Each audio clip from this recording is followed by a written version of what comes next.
We have a lot of different grinds for these guys. They needed a sole with a lot of bounce, and that's what I learned from them, and that's what I gave them. It is like, it's the classic looking wedge. Ryan Barath here for Skratch. I'm the gear editor, and I am very lucky to be talking with Roger Cleveland of Cleveland. I'm lucky. Yeah, I wouldn't go that far. Yeah.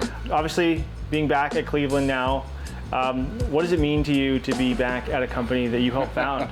Well, it means a lot to me. It's great, and to have the invitation to come back, it's terrific, and see some old friends. There are like 12 people that when I left, they're still there, and that's fun, and the new crew is amazing. So I was gonna say, we are on the tour truck.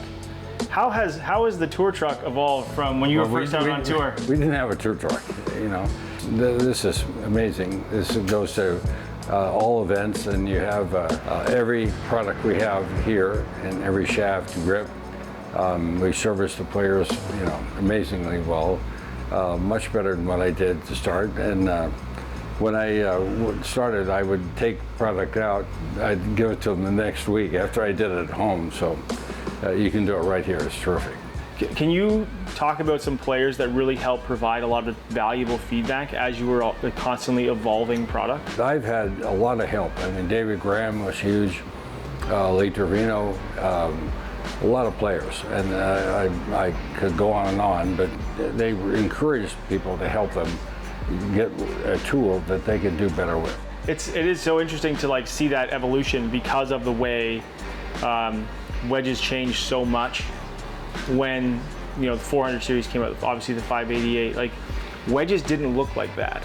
They needed a sole with a lot of bounce, and that's what I learned from them, and that's what I gave them. There's a misconception out there with the average player that I want low bounce. No, this is the shortest club in the bag, and you have to hit so many different types of shots with it, but you have a tightest arc because it's the shortest club. So you're going to be naturally a little steeper, and you have to have a sole plate that skids. So speaking of soles, yeah, do you want to see? Let's go take a look at a few options you guys have. Let me introduce you to a few of the wedges. What loft do you like? These are all high lofts. Here you are. Yeah. So you can see all the grooves that we put in the micro features, and we have a lot of different grinds for these guys.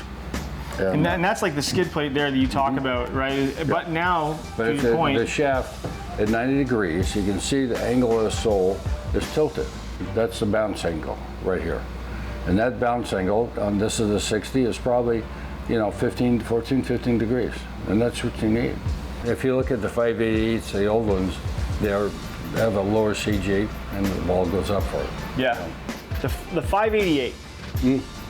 When people think about that name, it's like, was it named after a player with this? Like, what was it that actually like created the name of the 588 wedge? The numbering system came out because if you actually name something, you really have to register it around the world, and it was expensive to do that. Yeah. So I started doing numbering. So the wedge before that was the 485. Yeah. So it was a fourth wedge, fourth iteration of irons, and introduced in 1985. The next iteration was 5. Okay, really simple, and in 88. So that's where the 588 came from. I love that story. I was gonna say, speaking of sole design, I think it's so interesting how we talk so much about bounce and relief, and you look at these and what you were designing in like the original 588, and you look at the modern Strixon irons, and they are renowned for the BT sole. Right. So you get all of this bounce that's helping players, stronger players, hit those shots without having the club. The bounce, that bounce goes right to the set. Okay, it's important. And then changes with the length of the club because it's based upon your attack angle. You need less bounce and a longer club or less loft. Okay. Yeah. Because you have a shallower attack angle. The steeper you get, you need more bounce. Yeah. And that's why the Strixon irons are so good. The thing that I really like is how the kind of the way the heel pinches on it. So like it looks really compact. You get that teardrop shape. It is like it's the classic looking wedge. Because it works. Yeah. Yeah, it looks great. You want something to exude confidence when you look down at it. You have all the performance features, but it's got to look like really nice. Roger, thanks so much for the talk, and thanks so much for showing us around. Thank you.